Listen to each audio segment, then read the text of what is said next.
Բարև ձեզ, Ստեփան Գրիգորյան YouTube-յան ալիքի մասնակիցներ, ողջունում եմ ձեզ բոլորիդ, այսօր ապրիլի 17-ն է, մենք շարունակում ենք մեր աշխատանքը, այսօր ես ուզում եմ ձեզ հետ խոսել դրա մասին, որ երևում է նոր մերձեցում ռուս-ադրբեջանական և ռուս-թուրքական հարաբերություններում, ինչ որ աշխուժություն նորից կա այդ հարաբերություններում, դուք հիշում եք ինչքան թանկ նստեց հայ ժողովրդի վրա ռուս-ադրբեջանական և ռուս-թուրքական հարաբերությունների, որոնք եղել են մինչև 2020 թիվ, ինչ թանկ գնով մեր վրա նստեց դա,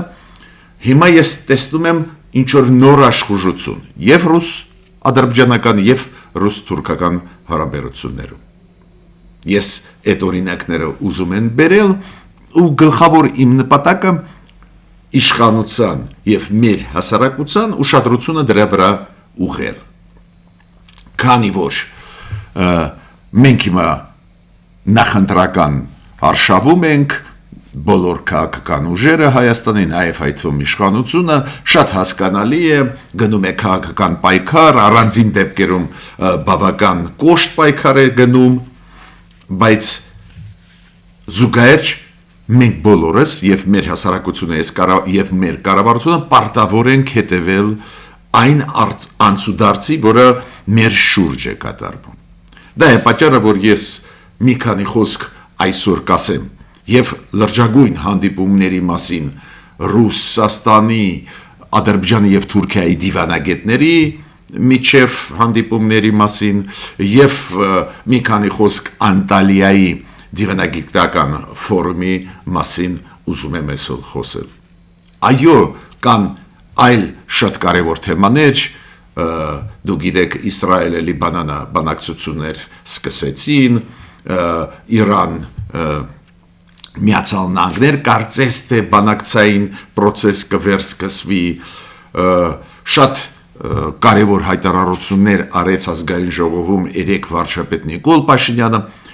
բայց մի պահ ես ուզում եմ թողնել մի կողմ այդ բոլոր զարգացումները կարևորագույն, դրա մասին վաղը կխոսենք, այսօր ես ուզում եմ ուշադրությունը դարձնել Ադրբեջան, Ռուսաստան, Ադրբեջան, Ռուսաստան, Թուրքիա, Թուրքիա, Ռուսաստան նոր վերակենդանացվող հարաբերությունների մասին։ Ուրեմն, սկսում ենք մեր այսօրվա աշխատանքը, միջև անցնելը թեմային գլխավոր այսօրվա պետք է ասեմ, որ մեծ բավական արձագանք ստացավ այն փաստը և Հայաստանի ներսում և դրսից այն փաստը, որ Եվրամիությունը նոր առաքելություն ուզում է հաստատել Հայաստանում, դա միանշանակ դրական է, բայց ինչ տիպի առաքելություն։ Մի առաքելությունը մենք գիտենք, դա դիտորդական առաքելությունն է հայ-ադրբեջանական սահմանում հայկական կողմից, որը կայունացրեց սահմանները Հայաստանի, բայց նաև Եվրամիությունը ուղարկեց մասնագետներ, որոնք կօգնեն Հայաստանին պայքարել այս հիբրիդային պատերազմի դեմ, որը վարում է Ռուսաստանը։ Ու այս խումբը գտնվում է Հայաստանում ու ինչքան հասկանում եմ, Եվրամիությունը հիմա պատրաստում է որոշում այդ միսիան, այդ առաքելությունը դարձնել մշտական առաքելություն, քանի որ դուք հասկանում եք, այս պայքարը Հայաստանի պետականության դեմ, անկախության դեմ, սուվերենության դեմ, որը գնում է Ռուսաստանի կողմից ու որի մասին նաև այդ թվում խոսում էր Պուտինը ապրիլի 1-ին, հիշում եք, երբ որ հանդիպեց Կրեմլում Նիկոլ Փաշինյանի հետ, երբ որ ինչ որ բաներ պահանջում են մեզանից պահանջում էր, որոնք չեն համապատասխանում մեր սահմանադրությանը, երբ որ ինքը ասում էր չեք կարող լինել և ԵԱՏՄ-ում և Եվրամիությունում, այլ անհետ պահանջներ դրեց, պարզ է, որ մենք պետք է պաշտպանենք մեր պետականությունը ու ստեղ է, որ պետք է իմանանք եւ ընտրությունների կոնտեքստում ինչ վտանգներ մեզ սպասում են ու ոնց մենք կարող ենք կանխել այդ վտանգները եւ ինֆորմացիոն դաշտում այն ստերը, որ տարածվում են, մանիպուլյացիաները, իրանց հետևանքները կամ ինչ պետք է արվի, որ հետևանքները շատ ծանր չլինեն ու Եվրամիությունը ունի մեծ փորձ ու ուզում է մշտական միսիա ստեղ հաստատի, ինչը միանշանակ ես ողջունում եմ։ Պետք է նաև ձեզ ասեմ, որ Մոլդովան դուրս է գալիս ԱՊ-ի երկրներից, մենք խոսացել ենք, բայց բոլոր պրոցեդուրաները, քայլերը Մոլդովան արեց, ու դու գիտեք դրանից հետո պաշտոնական դիմում գրում են ԱՊ-ի երկրների քարտուղարությունը հաստատեց, որ Մոլդովան այս ամսվա ապրիլ ամսվա մեջ փաստաթուղթ ուղարկեց, դա նշանակում է ուղիղ 1 տարի հետո Մոլդովան այլևս չի լինի ԱՊ-ի երկրների անդամ։ Դե ֆակտո հիմա էլ Մոլդովան ԱՊ-ի երկրների անդամ չի, բայց դե յուրե նաև կդառնա 1 տարի հետո, քանի որ ԱՊ-ի երկրների խաղի կանոնների համաձայն, կանոնադրության համաձայն 1 տարի է պետք վերջնական դուրս գալու համար։ Այս դիմումից հետո Ուրսուլա ֆոն դեր Լայենը, Եվրոմիության ղեկավարը, Եվրո հանձնաժողովի ղեկավարը, ժողովրդի լեզվով Եվրոմիության վարչապետը, ինքը զգուշացրեց, որ Օրբանի դեմ կսկսվի քննություն իր կապերի պատճառով Ռուսաստանի հետ։ Դուք հիշում եք Հունգարիայի արտգործնախարարը Սիարտոն նույնիսկ ասեց, որ այո, գաղտնիքներ Եվրոմիության արտգործնախարարերի նիստերից ինքը փոխանցում էր Լավրովին։ Հետաքրքիր է, որ ինքը անձամբ դա ասեց։ Ակնհայտ է, որ իր դեմ էլ կսկսվի հետապնդում, քանի որ իրոք եւ նախկին վարչապետը Հունգարիայի Օրբանը եւ արտգործնախարարը իրոք շատ քիչ համագործակցում էին Ռուսաստանի հետ ու տալիս էին ինֆորմացիան Եվրոմիության մասին Ռուսաստանին, լինելով Եվրոմիության անդամ։ Ու հիմա պարզ է, որ Օրբանի պարտությունից հետո իր դեմ կսկսվի հետապնդում, քրեական հետապնդում։ Ես պետք է ասեմ, որ Պետեր Մadzիարը, նոր վարչապետը Հունգարիայի, որը պաշտոնի մեջ կմտնի մոտ ժամանակներս, ինքը նաև բարձրացրեց հարցը, որ Հունգարիային շատ է պետք ռուսական նավթը, գազը, դա է պատճառը, որ նավթամուղը Դրուժբան անպայման պետք է նորից աշխատի, ի պատիվ Ուկրաինայի նախագահ Զելենսկուն, որը Օրբանին անընդհատ մերժում են այդ հարցով, Զելենսկին արձագանքեց ու ասեց ապրիլ ամսին մենք կվերանորոգենք այն մասը, որը քանդված էր այդ նավթամուղի ու նավթը կգնա Հունգարիային։ Շատ լավ նորություններ, լուրեր, լավ լուրեր նորից կրկնում եմ Հայաստանի համար, Հունգարիան Օրբանը անընդհատ վերջի 2 տարիա վետոյի իրավունքը օգտագործում էր այն համագործակցության առանձին շատ կարևոր ծրագրերի, որոնք մենք ունենք Եվրոմիություն Հայաստան հարթակում, հիմա այս վտանգը այլևս չկա։ Հիմա անցնում եմ գլխավոր այսօրվա թեմաներին։ Առաջինը դա ֆորումն է, դիվանագիտական ֆորումը Անտալիայում, դու գիտեք այդ հայտնի ֆորումը, որը նախաձեռնեց նախագահ Էրդողանը Թուրքիայի, այդ ֆորումը սկսեց աշխատել 2021 թվականից, հիմա այսօր ապրիլի 17-ին ֆորումը սկսեց իր աշխատանքը հերթական անգամ, դա 5-րդ ֆորումն է,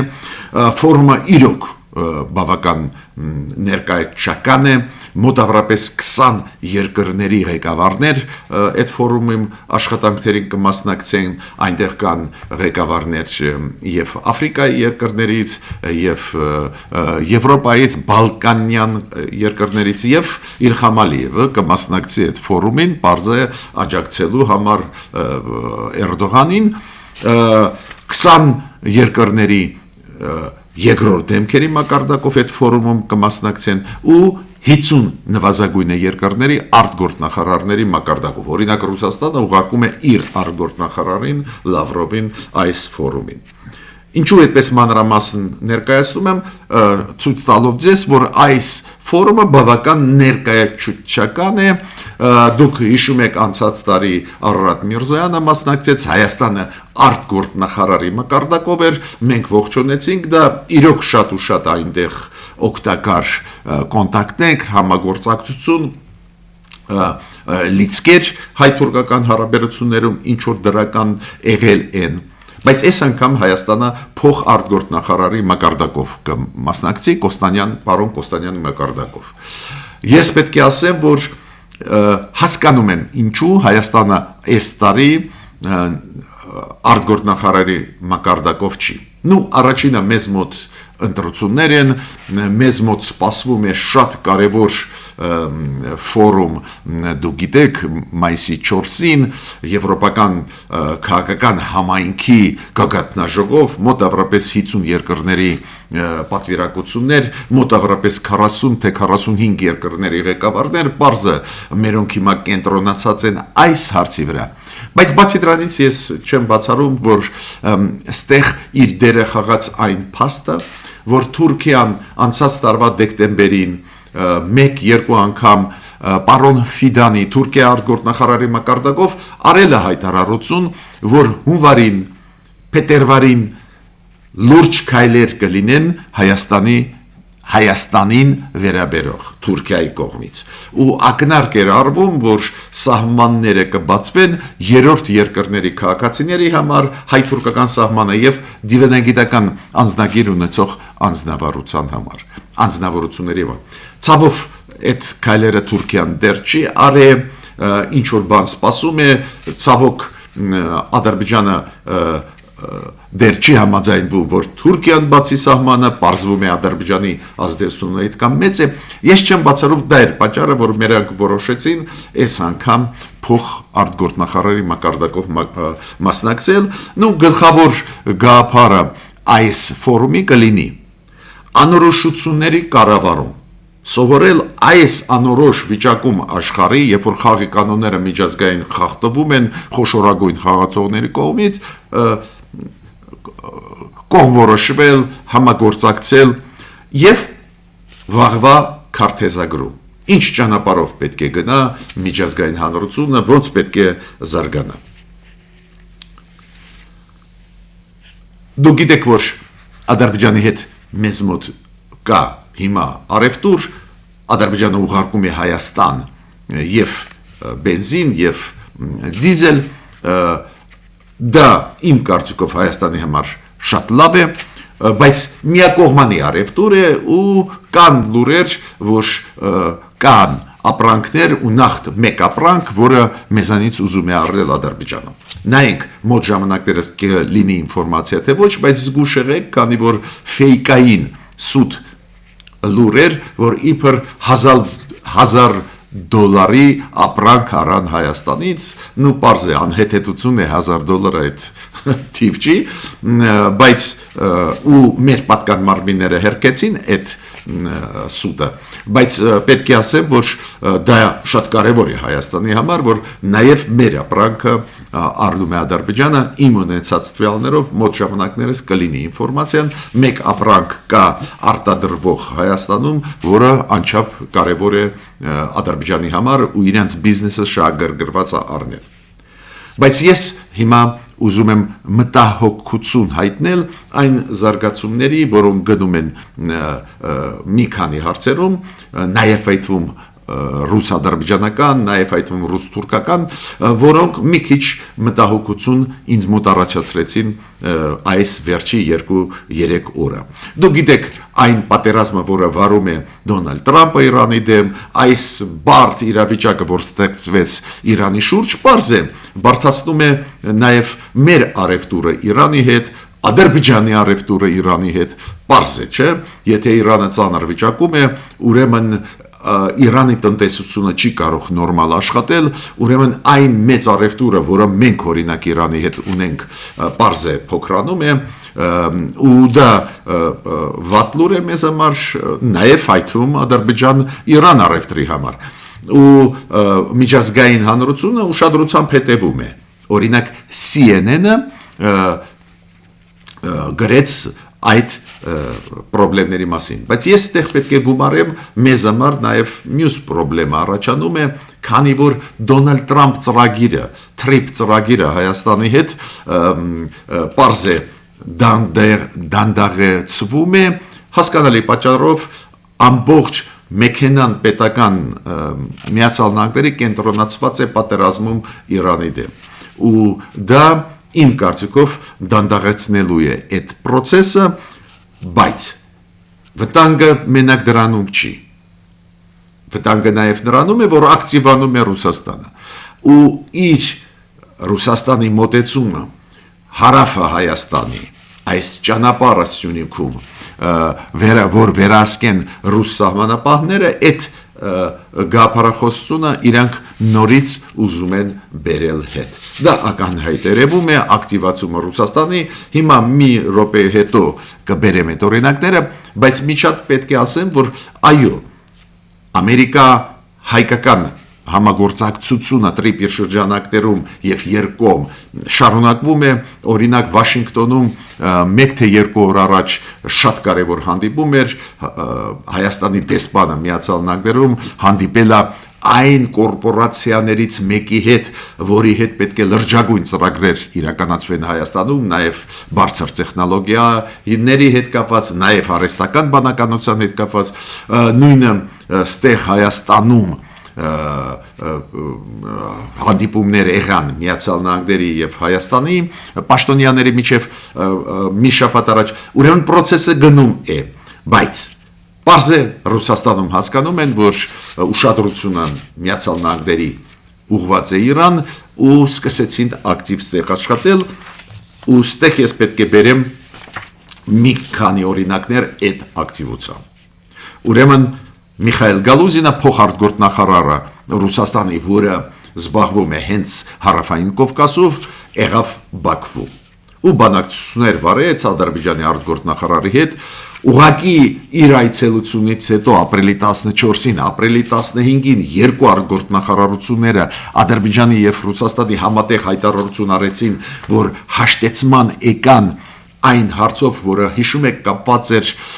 Ադրբեջանի խոցված ինքնաթիռի հետ, դուք հիշում եք այդ սկանդալը, երբ որ Ռուսաստանի հակաօդային համակարգը խոցեց Ադրբեջանի ինքնաթիռը, Ադրբեջանի Ռուսաստանի հարաբերությունները շատ լարվեցին, այս մի տարի դրա պատճառով շատ լարված էին, հիմա իրանք լուծեցին, Ռուսաստանը փոխհատուցում տալիս է, մինչդեռ մի քանի ամիս առաջ կտրականապես դեմ էր, ավելին Ռուսաստանը ասում էր մենք չենք խոցե, պետք է պարզել ով է խոցե, հիմա Ռուսաստանը ստանձնեց պարտավորություններ ու ես ստեղ տեսնում եմ մեզ համար վտանգ, քանի որ չգիտես ինչու հաշտեցում եղավ շատ արագ, ուրեմն ինչ որ process-ներ գնում են, Ռուսաստանը նորից ուզում է վերադառնալ տարածաշրջան, նաև փորձում է համոզել Ադրբեջանին, որ ակնհայտ է, որ TRIP Դոնալդ Տրամփ ծրագիրը իրանք չիրականացնեն, այլ նորից վերադառնան, հիշում եք նոյեմբերի 9-ի 2020 թվի ծրագրերին, չգիտեմ Ադրբեջանը կհամաձայնվի թե ոչ, կգնա այս ձևի վտանգավոր ճանապարհով, համոզված չեմ որ կգնա, բայց վտանգներ կան, ու ավելին պարոն Օվերչուկը հայտնի Ալեքսեյ Օվերչուկը փոխվարչապետը Ռուսաստանի հիմա գտնվում է Ադրբեջանում ու Ադրբեջանի հետ ինչ որ լուրջ ծրագրեր հիմա իրականացնում են նաև այն տարածքներում Ղարաբաղի շուրջ որտեղ որ վերանորոգման աշխատանքներ կատարում է Ադրբեջանը հենց Ռուսաստանի հետ ու շատ կարևոր դա կետեր են կապված Գորադիզի հետ, Ակբենդ այնտեղ երկաթգից կառուցվում է ավտոմոբիլային ճանապարհ ու չգիտեմ ինչ կապ ունի Արաքս գետի հետ Ռուսաստանը, բայց այդտեղ ինքը Մուստաֆայևի հետ, Շախին Մուստաֆայևի հետ, փոխվարշապետի Ադրբեջանի այս Ռուսաստանի պաշտոնյան այնտեղ ինչ որ գործողությունների մասին խոսում էր, ադրբեջանական կողմը գիտեք այդ հատվածը ճանապարհի մենք մեր Սյունիքով անցնող ճանապարհը անվանում ենք TRIP, Դոնալդ Թրամփ ճանապարհ, իրենց մասը իրանք ասում են Զանգեզուրի միջանցք, բայց ինչ կապ ունի Ռուսաստանը ստեղ բարձ չի, միջև այդ իրանք ոչ մի կապ չունեին, կարծես թե Արաքս գետի հետ, հիմա մենք դա տեսնում ենք, ավելին այն նույն Գալուզինա Միխայել, որը գնաց Բաքու վերադառնալով Մոսկվա Բաքվի բանակցություններից հետո հանդիպեց Թուրքիայի արտգործնախարարի հետ կներեք Թուրքիայի դեսպանի հետ գտնվող Մոսկվայում Ռուսաստանում հանդիպեց այս ակտիվությունը Ռուսաստան Ադրբեջան Ռուսաստան Թուրքիա այդ ուղղությամբ իրոք ինձ մտահոգեց քանի որ այս ակտիվությունը հենց կապված է Հարավային Կովկասի հետ, ստեղ ծրագրերի հետ, որոնք իրականացնում է Ադրբեջանը ու մենք պետք է ուշադիր հետևենք քանի որ Ռուսաստանը հասկացավ, որ ուշադրությունը Միացյալ Նահանգների շահված է ու ուզում է մտնել այդ process-ի մեջ, Հարավային Կովկասի, նաև ապա շրջափակման process-ի մեջ, մյուս կողմից Ռուսաստանը կտրականապես մերժում է մեզ վերականգնել կարճ հատվածներ երկաթգծային Տավուշում, նաև Երասխում, որ մենք չկարողանանք երկաթգծային կապ ունենանք ուղիղ Ադրբեջանի հետ, այդ ամբողջը ցույց է տալիս, որ ինչ որ process-ներ գնում են, որոնք վտանգ են ներկայացնում մեզ համար, նորից ուզում եմ բոլորիդ հիշեցնել 2020 թվականի ծանրագույն պատերազմից առաջ շատ ակտիվ աշխատում էին Ադրբեջանը, Ռուսաստանը եւ Թուրքիան։ Ուրեմն ուշադիր պետք է մեր կառավարությունը լինի եւ մեր հասարակությունը այս զարգացումների նկատմամբ։ Ես ավարտեցի այսօրվա իմ ելույթը, միշտ նոր հանդիպումներ։